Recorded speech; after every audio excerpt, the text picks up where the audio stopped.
And that here are the players and events that will be taking part in this year's Nicholson Games. First we have Alice. Her highest finish was last year when she finished 11th. She had 0 event wins and 0 podiums. Her strongest event this year is Bandit Snap, which she didn't compete in last year. Weakest event is basketball. Alice was voted by her peers as the happiest and most cheerful person in the NG, but the most likely to have a public tantrum and to get upset for no reason. She was voted the best singer of everybody, and the most likely to become a famous actress. Elisa. She's the reigning and 2-time Mollington champion, and will become the most decorated Mollington champion if she wins it again this year. She's currently joint with Owen on 2 apiece. Her highest finish was last year when she beat Owen and Chris to finish 5th, although Owen wasn't in all the events, so he has an excuse there. She's had 5 event wins, and that's an event win in every single Nicholson game she's competed in, which is something even Matthew and Chris haven't accomplished. She's won food 3 times, frisbee golf once, and video quiz once. She has won 11 podiums and has also been the highest ranked female player every single year, which is certainly a streak that she'll be keen to keep up. Her strongest event is video quiz. She won that the only time it's been in. Her weakest event is penalty predictor. She's never really threatened anybody in that. And she was voted the most likely to have a panic attack during the NG. The person whose Nicholson Games ability will worsen than most over the next 5 years, but also the most trustworthy and the joint most mature. And then we have Ava, who finished 10th in her first Nicholson Games last year. She didn't manage to win an event, but she did get onto the podium in Bandit Snap with a 3rd place. As we'll see later, that she got a podium before Lily did, and Lily's been in 4 Nicholson Games. Ava just won. Her strongest event is penalty predictor, the opposite of Elisa. She scored and saved against me last year to do the double, so with another year of Sorgal Colts training, she might just be one of the contenders to win this event. But her weakest event is Superstar. That's the event which mixes all the different games like table tennis and badminton. She didn't do well in badminton or table tennis last year, so that's probably where that comes from. Ava was voted the coolest of everybody in the Nicholson Games, and also the most likely to get a face tattoo. Then we have Ben, the reigning champion and the first person to win consecutive Nicholson Games. And if he wins it again this year, he's now on 3 wins, then he'll be the first person to win 3 in a row. He's won a massive 21 events during 5 years of the Nicholson Games and been on the podium 52 times, which is in over half of the events. His strongest event is bin throw, which he's won 3 times, and it's been in 3 times, so 100% record there. His weakest event is video quiz, which he did come 3rd in last year, but there aren't many people in it this time around, and everybody's quite close in ability, so there's a good chance that he could finish near the bottom there. He was voted the most competitive of everybody in the Nicholson Games, most likely to introduce himself to strangers at a party, the most likely to throw something in anger. This is quite a strange mix, really, and the person who cares the most about being cool, so a bit of a Millhouse it seems that we have here. Next we have Chris. His highest finish is 4th place, which was in the very first Nicholson Games.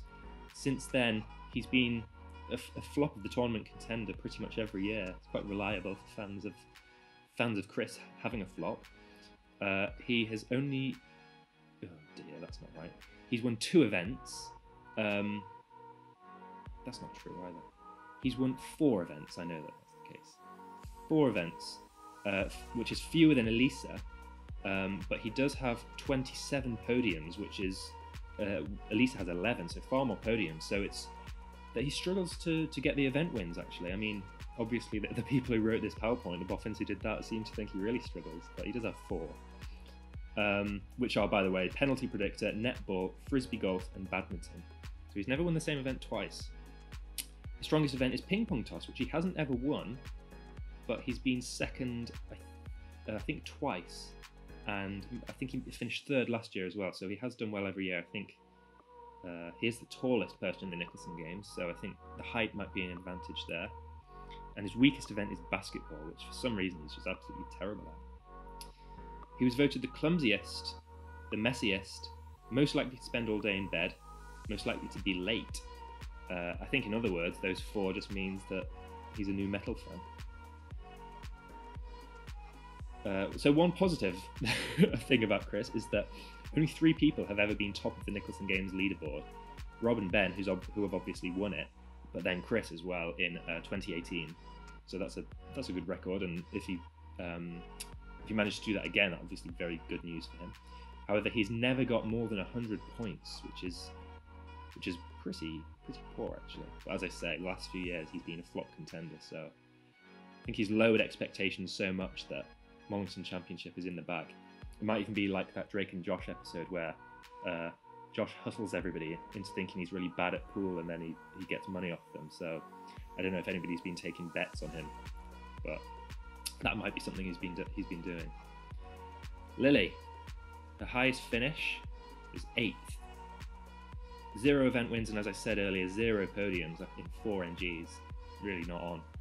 Her strongest event, video quiz, which she lost last year, a tie break for 3rd place to Ben, which would have been her first podium. Heartbreak for her there. She's also finished 4th in obstacle course a couple of years ago, but they are her highest finishes. Her weakest event is frisbee golf, and so something positive for Lily is that she is on events over the 4 Nicholson Games that she and Scarlett have both competed in. Lily has beaten Scarlett 34 times, and Scarlett has won 30 times. So she's ahead of her there. But it's 2-2 in NGs. That Lily's beaten Scarlett twice in the NG, and Scarlett's beaten Lily twice. So this one to pull ahead. Lily is the most likely to marry a psycho, the most likely to root for a villain in a film. But she's the best dressed, the quietest, the most likely to get plastic surgery, and also the weirdest. So I think the weirdest at the end, you didn't need that after the previous 5. You already got the impression, but yeah, there we go. Then we have Matthew, who has finished 3rd in every NG that he's been in. Just 7 event wins. But yeah, that is a small number, especially considering Ben's 21. It's really off the pace. But a lot of podiums. That's the 3rd most podiums, 33. He obviously just really loves finishing 3rd. And he also, by the way, in terms of podiums, has the longest current podium streak. So he's been on the podium in the last 5 Nicholson Games events in a row, which is the highest. So if he's on the podium every time this year, then he'll actually break the record for most consecutive. Strongest event is basketball. He's not won it, but I think he has finished 2nd. I think he's finished in the podium both times he's done it, actually. The weakest event, ping pong toss. For some reason, it doesn't really work for him here. And famously, in the opening event in 2019, he fell over, and I think that was the start of just a bit of a disappointing streak for him. Matthew was voted the joint most mature, the least likely to cry during a sad film, the most likely, or the person who would most want to live alone on an island, which is possibly because he's the most likely person to burn down the house while cooking, most likely to become a clown, and the most likely to be arrested for being too drunk. Then we have Owen.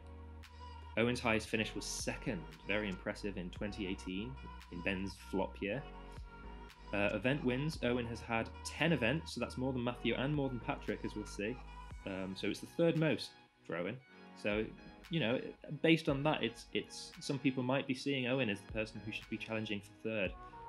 Maybe, as we see there with his flop trophy from last year, people might be discounting him because of last year's performance, but you know, I think he has. His fans have listed a long list of excuses for him last year, let's say. Owen's finished on the podium 29 times. His strongest event is Gibbon, which isn't in as a whole event, but it is part of Superstar, where he'll be facing Rob in that one. Weakest event is obstacle course. Again, some famous nightmares actually for Owen in obstacle course. Falling over, falling on top of things, having things fall on him, not be able to spin round. Yeah, it's really not a place where he does well. Owen's the most likely to drive the most expensive car. He's most corporate and the most likely to donate his life savings to charity. Most likely to marry a dog. I think that's a shout out for Jet there. And also the most normal of everybody in the Nicholson Games. Then we have Patrick, whose highest finish was third, finished just behind Owen in that 2018 NG. He and Owen have both won an event in every single Nicholson Games, which they'll be very keen to keep up that streak. So 8 wins for Patrick.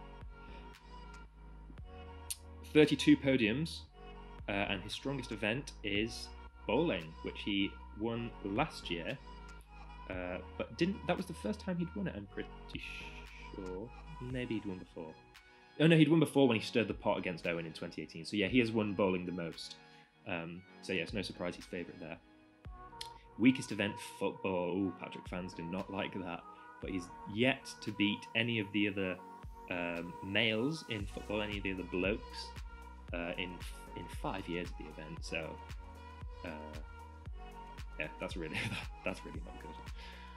Patrick was not voted the most of anything, which begs the question of whether he's the most forgettable person. But there is also the argument that maybe that really makes him the most normal, because he's not the most extreme or the weird. Most of these questions are things you don't want to be voted for, so maybe that's what that really means. I mean, Owen was voted most normal, but can you be most normal when you're likely to marry a dog, or if you're really corporate? Although maybe people think corporate is normal.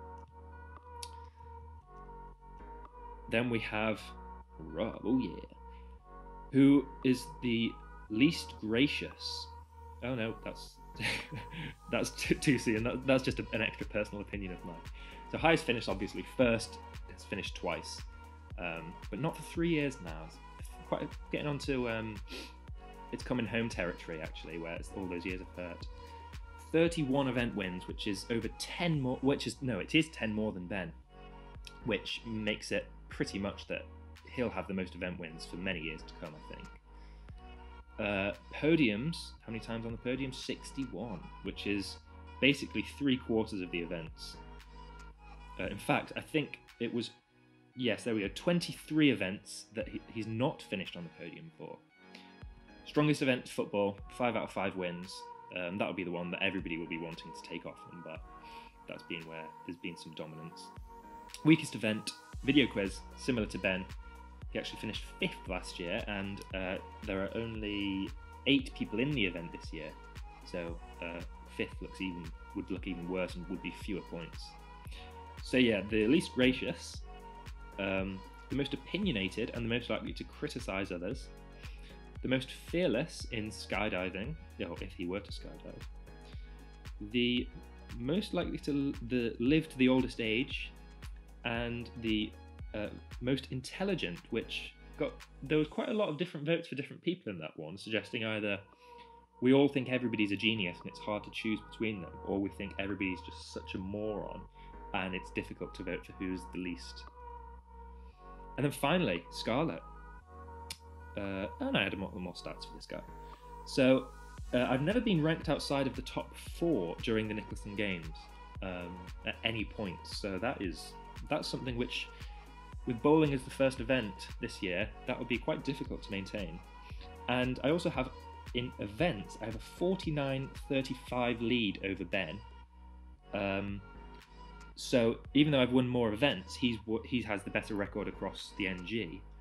And there's only one other head-to-head record where the person with the better event record has the worst NG record, and that's Mindy and SCARLETT, where Mindy beat SCARLETT in 8 events, SCARLETT beat Mindy in 6.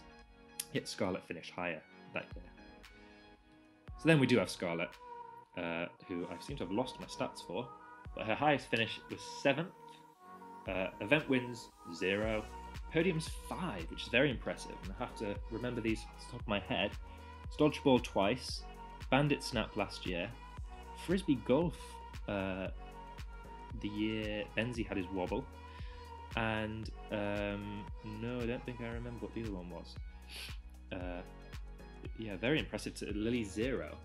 Her strongest event is basketball, where she's always performed, I think, in the top half, actually. A bit more ambitious than some of the other Ceci whistles, and that's paid off, but it's also risky. And her weakest event is video quiz, where she came second to last. Ava came last year, but Ava's not in it this year. She is the most creative, the most easily stressed, the tidiest, the least likely to be late, the something like loveliest, I think. And the most likely to become an activist.